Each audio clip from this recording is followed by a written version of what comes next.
Assalamualaikum warahmatullahi wabarakatuh. Alhamdulillahirabbil alamin. Pada kesempatan kali ini kita akan membagikan materi diskusi terkait tentang bagaimana hukum Islam di masa sahabat. Semoga video yang singkat ini bisa memberikan manfaat kepada kita semua. Tetap belajar, catat hal-hal yang penting, dan jangan lupa untuk selalu berdoa semoga kita diberikan kesehatan oleh Allah Subhanahu wa Ta'ala. Terima kasih. Demikian pembukaan video dari tema yang kelima ini. Terima kasih. Assalamualaikum warahmatullahi wabarakatuh.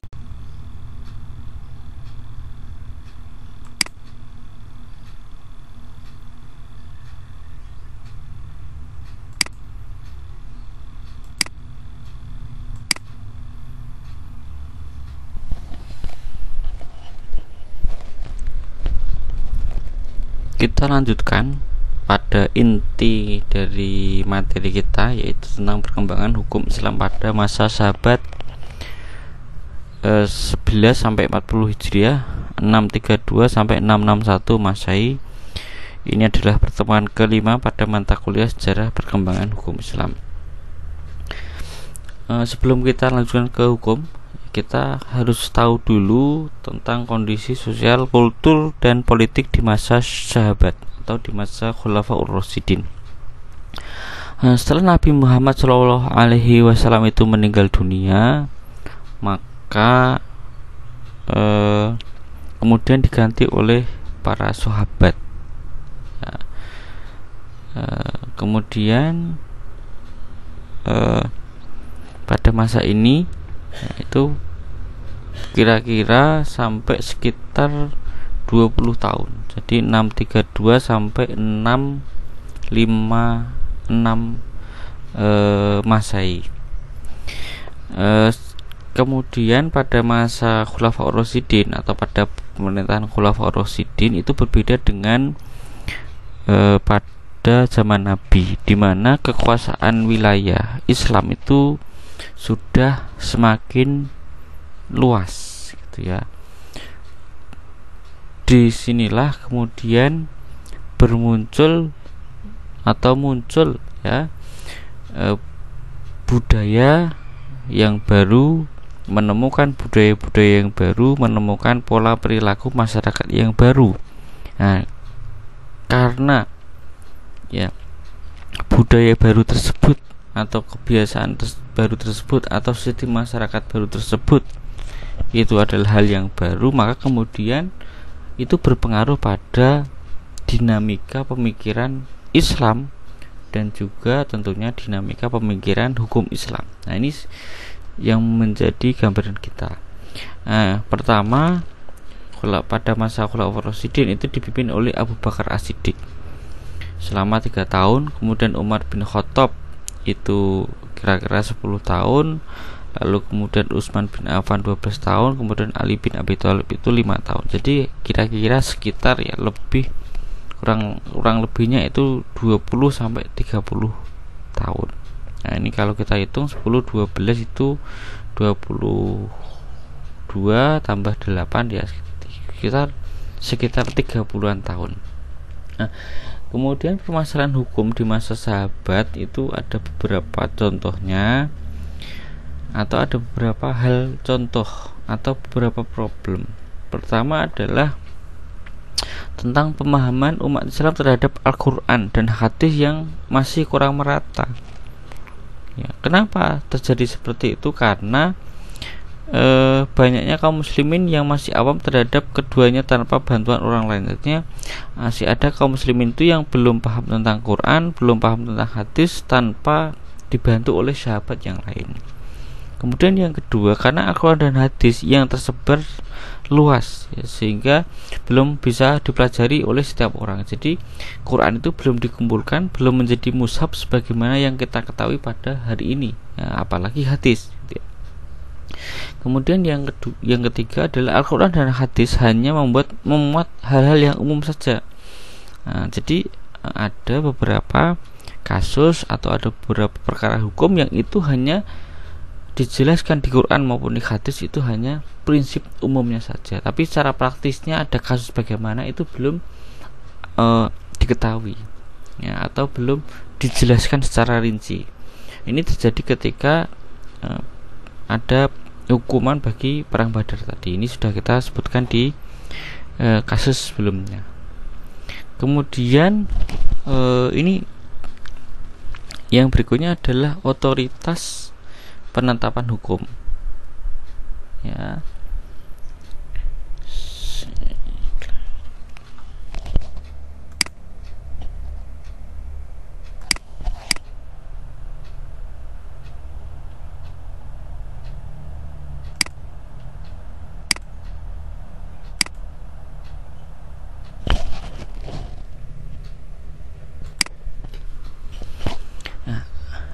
Dalam permasalahan hukum Islam di masa sahabat itu ada dua garis besar masalah. Satu adalah pemahaman umat Islam terhadap Al-Quran dan hadis yang belum merata tadi. Belum meratanya itu karena apa? Karena ya kaum muslimin belum paham secara mendetail tentang Quran dan hadis. Kemudian masih tersebar luas baik Qurannya maupun hadisnya. Nah, karena pada masa itu kan belum ada mushaf seperti yang kita lihat pada hari ini. Kemudian Quran dan hadis itu ada yang masih mencakup hal-hal yang bersifat umum, tidak bersifat khusus, sehingga ketika ada kasus tertentu itu belum atau tidak langsung bisa diselesaikan. Itu. Yang kedua adalah otoritas penetapan hukum ya. Siapa yang memiliki otoritas setelah Nabi Muhammad SAW itu meninggal dunia? Ada dua pendapat di sini. Ada yang mengatakan itu adalah Ahlul Bait. Ahlul Bait itu ya keluarganya Nabi. Sehingga di sini muncul kelompok namanya kelompok Syiah. Ya. Kemudian yang kedua, yang ada yang mengatakan bahwa Nabi itu tidak pernah menentukan dan tidak pula menunjuk siapa penggantinya, siapa yang menafsirkan, siapa yang menetapkan hukum Allah atau perintah Allah. Nah, ini kemudian tumbuh menjadi kelompok yang kita kenal menjadi kelompok Sunni atau kelompok As-Sunnah sampai pada hari ini ya, kelompok Ahlus Sunnah atau kelompok Sunni. Nah, jadi di sini saja sudah muncul kelompok Syiah dan ada kelompok Sunni. Nah, kemudian bagaimana sumber hukum Islam di masa sahabat? Ada tiga secara umum, ada Quran, ada As-Sunnah, ada ijtihad sahabat. Jadi kalau yang di masa Nabi itu hanya Quran dan Sunnah, ya ada ijtihad Nabi, tapi tentunya ijtihad Nabi berbeda dengan ijtihad sahabat. Kalau ijtihad Nabi itu hanya bermakna sungguh-sungguh mengeluarkan hukum, tapi kalau ijtihad sahabat itu adalah benar-benar bersungguh-sungguh untuk mengeluarkan sebuah hukum. Ya, jadi kalau di masa Nabi keluar hukum, Nabi memutuskan bisa saja dibenarkan melalui wahyu Al-Quran, bisa juga ditegur oleh Allah Subhanahu wa Ta'ala juga melalui wahyu Al-Quran. Nah, di masa sahabat itu ada tiga, Al-Quran, Sunnah, dan ijtihad sahabat. Kemudian yang berikutnya adalah sebab perbedaan dalam hal pengambilan tasyrik. Tadi sudah kita sebutkan ya, perbedaan itu bisa karena perbedaan sifat Al-Quran, bisa karena perbedaan sifat sunnah, dan perbedaan di kalangan para ijtihad sahabat. Apa contohnya? Sifat Al-Quran itu ada makna yang ada satu kata yang bermakna ganda atau mungkin lebih, bukan hanya ganda. Misalkan quru di dalam surat Al-Baqarah ayat 228. Nah, quru di situ ada yang mengatakan haid, ada yang mengatakan suci. Nah, Umar ini adalah yang mengatakan haid, quru itu mengatakan adalah haid, quru itu diartikan haid, itu adalah pendapat Umar, Ali, Ibnu Mas'ud, Abi Musa, Mujahid, Qatadah. Ya, kemudian quru yang ada sahabat yang mengatakan qur'u itu adalah suci, yang dipegang oleh Aisyah, Ibnu Umar, Sa'id bin Sabit, Az-Zuhri, dan penduduk Hijaz. Ini tentunya berbeda, menghasilkan hukum yang berbeda. Jadi qur'u di situ kan berkaitan tentang masa iddah. Jadi kalau masa iddah 3 kali qur'u, ada yang mengatakan 3 kali suci, ada yang mengatakan 3 kali haid. Nah, ini menyebabkan perbedaan pendapat di kalangan sahabat, yang itu disebabkan karena sifat Al-Quran yang bermakna ganda. Kemudian yang berikutnya, karena hukum yang ditentukan dalam Al-Quran masing-masing berdiri sendiri tanpa mengantisipasi bergabungnya dua sebab. Nah, kalau bergabungnya karena kalau masa iddah itu karena cerai ya, dalam keadaan suci, maka 3 kali qur'u. Tapi kalau meninggal itu kemudian atau karena meninggal, kalau hamil ya itu sampai ditunggu sampai melahirkan. Lalu bagaimana ketika dicerai dalam keadaan hamil? Ini belum diantisipasi di dalam Al-Quran. Masa iddahnya itu 3 kali qur'u atau menunggu sampai kalau hamil tadi, cerai dan hamil itu kemudian apakah 3 kali suci saja atau sampai melahirkan. Nah, kemudian para ulama kemudian baru memberikan penjelasan, ditunggu yang paling lama begitu. Kalau yang paling lama adalah 3 kali suci ya 3 kali suci, tapi ada yang mengatakan yang paling lama dan lain sebagainya. Ini adalah penjelasan fikih.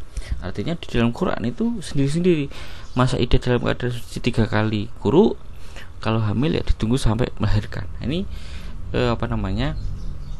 kalau bergabung keduanya itu belum dibahas di dalam Al-Quran.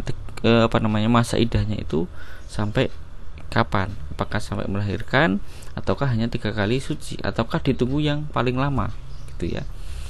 Gitu. Jadi itu kenapa terjadi perbedaan pendapat karena sifat Al-Quran. Kemudian yang berikutnya, perbedaan pendapat karena sifat sunnah. Yang pertama adalah karena tidak semua sahabat itu memiliki penguasaan yang sama tentang sunnah. Kemudian yang kedua, ada riwayat yang sampai seorang sahabat tapi belum sampai kepada sahabat yang lain. Ini juga menimbulkan problem ya. Jadi misalkan ada kasus ya, pendapat Abu Hurairah yang mengatakan orang masih junub di waktu subuh tidak boleh berpuasa Ramadan. Sementara pendapat ini kemudian ditarik oleh pendapatnya dari Aisyah bahwa orang yang junub ketika bulan Ramadan dia boleh melakukan puasa. Kemudian sahabat berbeda pendapat dalam menakwilkan sunnah ya, contohnya adalah hukum tawaf itu sunnah oleh sebagian besar sahabat. Kemudian yang mengatakan itu tidak sunnah, itu menurut pendapatnya Ibnu Abbas. Kemudian yang berikutnya adalah berbeda pendapat karena ijtihad sahabat ya. Kemudian yang berikutnya adalah bagaimana hukum Islam di masa sahabat. Kondisi hukum Islam di masa sahabat itu terjadi perkembangan yang luar biasa. Pertama ada kodifikasi Al-Quran, ada pertumbuhan tasyrik berdasarkan ra'yu dan ijma'. Ini belum terjadi di masa Nabi Muhammad SAW, karena Nabi masih hidup sehingga apa-apa itu kembali ditanyakan kepada Nabi. Lalu ada pengaturan peradilan, ada seorang hakim, ada keputusan hakim yang adil dan lain sebagainya. Ada jurisprudensi di sini. Kemudian di masa Khulafaur Rasyidin itu juga terjadi ada perkembangan di setiap fasenya. Di masa Abu Bakar itu terjadi peperangan terhadap orang yang murtad, orang yang bayar zakat ya. Kemudian Islam juga berkembang sampai ke beberapa negara seperti Mesir, Syria, Baghdad dan lain sebagainya. Kalau ada muncul hadis palsu itu juga diperangi di masa Abu Bakar As-Siddiq. Kemudian di masa Umar bin Khattab itu juga terjadi perkembangan ya, mencari dan menetapkan ketentuan hukum dalam Al-Quran. Jika tidak ada dikembalikan ke sunnah, kalau tidak ada di sunnah maka mencari ketetapan penjelasan Rasulullah ya, mendengar penjelasan Rasulullah ya. Kemudian Umar bin Khattab kemudian kalau itu pun tidak ada, kemudian mengumpulkan para sahabat untuk bermusyawarah untuk menetapkan hukum ya. Dan Umar bin Khattab ini juga salah satu revolusioner di bidang hukum Islam ketika dia misalkan mencetuskan hukum atau melaksanakan sholat tarawih dengan berjamaah yang sebelumnya tidak pernah itu terjadi di masa Abu Bakar As-Siddiq ataupun di masa Nabi Muhammad SAW. Umar bin Khattab juga pernah melakukan revolusi hukum, di mana ketika di masa paceklik itu para pencuri itu kemudian tidak dipotong tangan. Ya, ini juga bahwa Umar itu membuat terobosan, membuat gagasan hukum yang itu tidak pernah terjadi sebelumnya. Kemudian di masa di masa Abu Bakar itu juga terjadi, tadi sudah saya jelaskan ya, mengembangkan kreativitas ijtihad di masa Rasulullah Shallallahu Alaihi Wasallam. Nah, itu yang bisa kami sampaikan sebagai bahan diskusi pada pertemuan kelima. Semoga bermanfaat ya. Assalamualaikum warahmatullahi wabarakatuh.